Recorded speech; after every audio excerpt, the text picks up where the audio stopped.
A Maçanet de Cabrenys s'amuntega la gent que fuig desesperada cap a la frontera. Una carretera de terra s'enfila dalt la muntanya, per acabar en una ermita en el llindar de la frontera. La carretera és plena de camionetes i cotxes, de famílies que arrosseguen farcells i bultos de tota mena, en els que hi tenen les seves quatre coses entranyables, plens dels instints més primaris, en una histèria col·lectiva. Escapen desesperats. Obrers, professors, polítics, militars, tots escapen.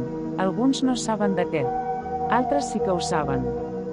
Dones que busquen els marits o els fills, marits que fugen de la dona, dels fills i d'ells mateixos. Tota aquella multitud desbaratada viu en un esgarrifós malson.